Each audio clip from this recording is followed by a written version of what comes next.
Vascaíno, fala Vascaína, você está no canal Os Vascaínos, eu sou Edu Canelas, vou levar você para pertinho das notícias do Gigante da Colina nesta tarde de quarta-feira que precede Vasco e Palmeiras. Vai chegando no like, deixa o seu like, deixa o seu comentário, inscreva-se no canal, se torne membro aqui do canal Os Vascaínos, deixe seu comentário aqui embaixo para a gente poder trocar aquela ideia, porque hoje o bicho tá pegando. Bomba! Mais uma prova da enganação da 777 para cima do Vasco da Gama. Eu vou colocar na tela uma parte longa aqui com o Thiago Leifert no final do vídeo, explicando essa situação. Ele explicou no canal dele, o Thiago, na Thiago Live, que ele faz quase todo dia no canal dele, eu assisto todas, e a gente vai colocar aqui, agradece ao Thiago gentilmente para a gente poder colocar na tela esse tipo de situação. Bom, em primeiro lugar, o Vasco viaja hoje para São Paulo, o Gigante enfrenta o Palmeiras amanhã 9h30, cobertura completa do nosso canal, comigo e com o Lineker, direto do Allianz Parque.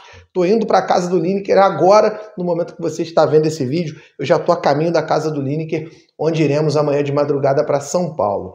O jogo vai ser muito difícil, já sabemos que o Palmeiras é um dos melhores times hoje do Brasil, sabemos a realidade de o Abel Ferreira, que domina muito bem o elenco que tem. Amanhã vamos aprofundar na escalação do Vasco, vamos aprofundar também na situação envolvendo Payet fora, não vai para o jogo, Payet está fora do jogo, envolvendo novidades na lista de relacionados que eu coloco na tela para você. Temos o Luiz Gustavo, zagueiro da categoria de base do Vasco, que está relacionado pela primeira vez junto com o elenco profissional. Temos também o Ryan, que foi mantido. Temos aí o Praxedes fora, machucado. Temos também o Payet fora, machucado, que eu falei. Temos também o Kehler fora, machucado. É um Vasco bem modificado, bem diferente. Vamos falar sobre esse Gigante da Colina a partir de amanhã, diretamente do jogo. Porque agora eu quero falar sobre 777. A prova bateu. Mais uma prova. O Vasco precisava de mais uma certeza do que estava acontecendo e agora, nos Estados Unidos, uma bomba. Um documento que comprova que quando a 777 comprou o Vasco, ela estava quebrada, ela estava sem grana, ela tinha mais contas a pagar do que a receber. E aí fica um questionamento para você do outro lado. Você acha que o Jorge Salgado foi enganado mesmo? Você acha que ele e seus pares foram enganados na situação da venda da SAF? Eu, sinceramente, isso é uma opinião e não uma acusação. Eu tenho dificuldade para acreditar nisso. Quem faria ou fez a due diligence, que é investigar completamente a empresa antes de deixar assinar um contrato de investimento ou de sociedade? Ainda não foi feito, aliás, foi feito mal e porcamente, na real, né? Ou quem fez, fez com algum tipo de intenção. É isso que o torcedor vascaíno quer entender. Então, por isso, eu reservei o vídeo da tarde hoje para colocar o Thiago Leifert para falar sobre isso também. O Thiago falou na live dele, nós pegamos as imagens, colocamos aqui. A gente vai estar com uma tela grandona do canal para não dar copyright aqui do nosso querido YouTube, né? Porque se você reaproveitar, o YouTube te denuncia, desmonetiza o canal, arruma um problema danado. E vocês sabem, né? Sei que vocês estão sabendo. Eu estou fazendo os vídeos numa correria absurda ontem e hoje, porque a gente está indo para São Paulo. Eu não estou tendo tempo de parar direito para fazer aquele vídeo completão, direitinho. Mas hoje eu parei aqui para falar um pouquinho sobre essa questão da 777, que eu não acredito em enganação, não acho que ninguém ali foi enganado. Eu acho que todo mundo sabia muito bem o que estava fazendo. E agora coloco na tela para você o Thiago Leifert falando sobre esse tema muito importante para que você possa entender e comente aqui embaixo a sua opinião, beleza? Hoje à noite tem live, 8 horas, aqui no canal. Não sou especialista em saúde financeira de empresas, mas vamos lá. O Vasco, clube, está tentando um divórcio, certo? E divórcio, como vocês sabem, pode ser amistoso, você pode ir lá chegar num acordo e a sua esposa, que seria a 777, vai embora. Você pode ir pro litigioso ou você pode tentar anular o seu casamento. O Vasco, no meu entendimento, está tentando anular o casamento com a 777. Só que, para fazer isso, o Vasco precisa de um bom argumento. O Vasco precisa provar que foi traído. O Vasco precisa provar que a 777 em algum momento mentiu, que ela desrespeitou alguma cláusula daquele contrato de investimento. Então o que o Vasco está fazendo? A estratégia do Vasco, uma delas, né, é ficar de olho em tudo que está acontecendo com a 777 no mundo, nos outros processos, principalmente naqueles dos Estados Unidos. Num desses processos, lá nos Estados Unidos, tinha um documento da 777 que estava sob sigilo de justiça e esse sigilo caiu. O juiz, então, tornou esse documento público. Esse documento é um balanço financeiro. Então, é uma foto da saúde financeira do clube.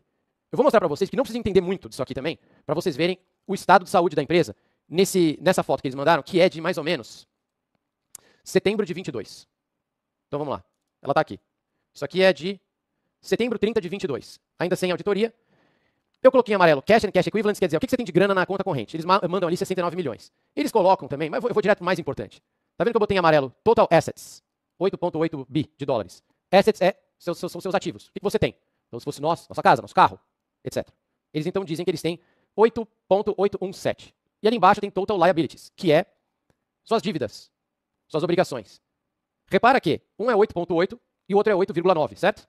Então a gente tem de total de ativos naquela época 8.800 e alguma coisa, e de liability, de obrigações, dívidas, 8,9. O que significa, basicamente, quando as suas liabilities, as dívidas, tudo que você tem para pagar, é maior do que os seus ativos, que você está insolvente, que você quebrou. Isso é o básico. Então, em setembro de 22, nessa foto aqui, a 777 está quebrada. Ela tem mais obrigação, ela tem mais dívida e coisa para pagar do que ativos, nessa foto aqui. Se você for lá para baixo, aliás, eu tenho outra página que eu vou colocar para vocês. Na página 2, são só 2 páginas mesmo nesse documento. Net Income Loss, quer dizer, a grana, a operação, deu lucro ou não deu? É um prejuízo de 589 milhões de dólares, cara. $500 milhão de prejuízo. Quando o Vasco vai assinar o contrato com a 777, tem uma cláusula lá, que é o seguinte, quando você está comprando o Vasco, porque o Vasco é uma instituição que está com 700 milhões de reais em dívida, você assina ali dizendo que você tem condição de pagar. Fala, eu estou comprando essa dívida, né? Essa dívida está vindo para mim, e eu tenho total condições de pagar. Eu sou uma empresa saudável e eu tenho condições. Só que, se isso aqui for para frente, isso aqui não é de uma empresa saudável, o Vasco pode alegar na justiça que a 777, então, mentiu quando assinou aquele contrato, é o que o Vasco vai tentar fazer, e que não, eles não tinham saúde financeira para assumir o Vasco da Gama com 700 milhões, porque nem eles estavam. Porque a própria 777, que disse, não, temos total condição de honrar com o nosso compromisso aqui, não tinha. O que a 777 pode tentar falar para se defender? Falar, pô, cara, a gente não é uma empresa listada na bolsa, então essa foto aí não significa muita coisa, porque se eu tenho algum problema eu ligo para meus acionistas e eles depositam o dinheiro e eu fico com grana em caixa de novo, então eu não preciso me preocupar. Eu não estava quebrado, era só uma foto de um determinado momento, a gente estava em growth mode, estamos em modo crescimento, então a gente estava comprando muitos ativos e por isso que essa foto ficou assim, mas não, a gente honra nosso compromisso, era só pedir mais dinheiro para o sócio. Olha só desse aqui do mês seguinte, eles podem tentar alegar isso, mas talvez não cole. Então o Vasco, na arbitragem ou mesmo em juízo, vai tentar alegar que a 777 não foi honesta na hora de assinar o contrato, que eles não tinham condição de comprar o Vasco e que eles eram uma empresa insolvente, como está nesse documento importante que eles descobriram. E as perguntas que ficam, mostrei acho que os 2 argumentos, né, dos 2 lados que eles vão tentar alegar. O pessoal do Vasco está muito animado, tá? Com quem eu conversei lá do Vasco. Eles acham que isso aqui é o que eles precisavam, isso aqui é a fumaça saindo da arma, é a prova do crime, é o que eles precisam. Prova do crime, pelo amor de Deus, é só metafórico, não me processem, é o que eles precisavam para pular fora dessa parceria. A dúvida que fica é, pô, na época o Vasco não fez a sua due diligence, quer dizer, não olhou isso aqui? Quem do Vasco, ninguém teve acesso a esse documento? Quais foram os documentos que na época a 777 mostrou pro Vasco falar, ó, gente, é super saudável, olha meu exame de sangue, tá tudo bem com a minha série vermelha, a minha série branca e minhas plaquetas? Quem foi que fez essa auditoria? Isso é uma pergunta que ainda vai ter que ser respondida. Alguma dúvida? Falei alguma coisa? Eu acho que o Caio está falando de due diligence, né? Eu também fiquei me perguntando, falei, pô, não viram isso na época?